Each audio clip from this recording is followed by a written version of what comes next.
Hi everybody, Sanbonani. Welcome to my channel. And on this channel, Mama reality TV shows, my celebrities, kanye nama YouTubers. So guys, yesterday, the 5 suspects in the case of the murder of AKA and Tibz appeared in court. And of course, you guys, AKA's father was in court. I did wonder, you guys, how it feels like to finally see the faces of the people that took your son's life. Okay, so he was in court, you guys, and there is a weird exchange that happened between him and the minister Bheki Cele that made people wonder what's happening with that. You guys, he came in court, Forbes, Tony Forbes, and he shook the hand of the person that was sitting next to Bheki Cele, but did not do the same for Bheki Cele, the minister, you guys. So it is weird. We're going to watch a video and then we're going to read an article that talks about that incident. So, and then you guys, we're going to also read an article that just talks about what happened in court when the 5 suspects appeared in court yesterday. So, this is what they're saying. They're saying AKA's father snubs police minister in court. The father of the rapper Kenan, aka Forbes, snubbed police minister Bheki Cele in court today, entering the public gallery where Cele and KwaZulu-Natal Police Commissioner General Mkhwanazi were sitting. Forbes passed the minister and smiled at Mkhwanazi and gave him a handshake. The late rapper's father ignored Cele, who tried to reach out for a handshake. It did look like Cele was willing, or I was hoping to shake Tony Forbes' hand, but yeah, it wasn't received. Okay. Speaking to Zimoja, Tony Forbes said that he was slightly optimistic that the police might find answers to his son's passing. This is after 5 men were out of 7 appeared in the Durban Magistrate Court today for the M of his son and a celebrity chef, Debelo Mutswane. The suspects were arrested between April last year and February this year, with the 7th suspect having been arrested yesterday. The men faced the charges of M, conspiracy to commit M and attempted M, unlawful possession of a firearm and ammunition, among others. Mkhwanazi confirmed the news of the arrest of the 2 of the suspects by Eswatini authorities on Tuesday night. Forbes said it was all new to him that the alleged Kenyans are covering their faces when South Africans long to see their faces. He said he was surprised by how the accused appeared in court with faces with masks. They look like ordinary people who have committed something so horrific for money. It's just a reflection of our society. Tony said, adding that he needed their faces to be fully visible and not covered in masks, and their faces are lowered. I don't understand why they are appearing in public with masks on. I understand it's part of the COVID-19 restrictions, maybe, but they should not be able to hide behind masks, he said. He said further, the same way that my son was killed in public, we need to see them too. The justice system needs to be reviewed. 2 of the alleged Kayas arrested in Eswatini are brothers, Windokuhle and Sabonga Ndimande, and are waiting to be extradited. From the beginning, we were told that the extradition can be complex and will take about 3 months. We will wait, Tony said.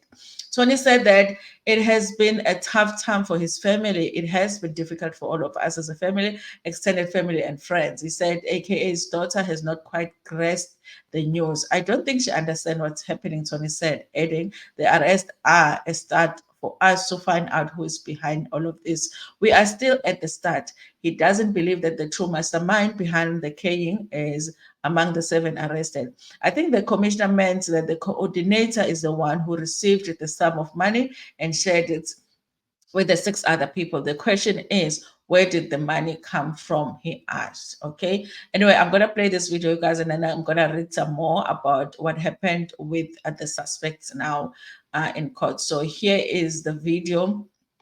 Let me see, because I need to see if you will be able to just make out what happened, because it was quick. Okay. Journalists are paying a lot of attention here. That's why they were able to get this one. Okay. So let's just play.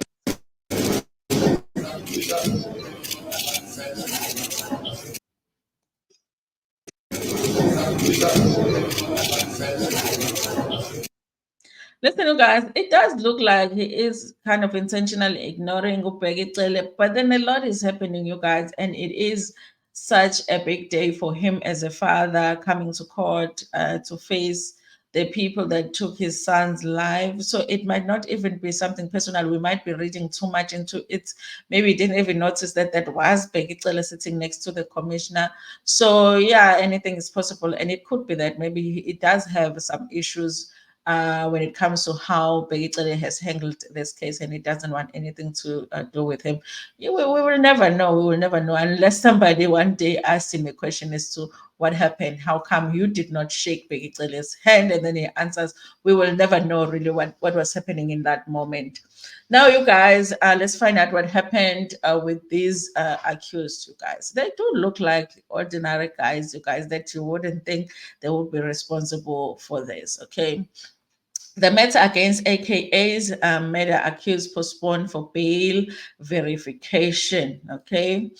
So it says here 5 of the 7 suspects arrested in the matter of the musician Kenan aka Forbes and his celebrity friend Chef Debelo Tibz appeared at the Durban Magistrate Court today. That was yesterday. The matter against the accused Lindo Tabani Mkwanazi 30 Lindani Zenzele Ndimande 35 Sianda Eddie Mnyeza 21 Zuetemba Kwabene 36 and Lindoguhle Lindo Ndimande 29 has been postponed to next week Friday for bail verification purposes. They face charges of murder, conspiracy to commit attempted and unlawful possession of a firearm and ammunition, among others. Okay, I'm just thinking about this 21-year-old already involved in such a thing. Okay, the magistrate ordered the accused to remove their mask and asked the media not to take pictures when the court was still in session.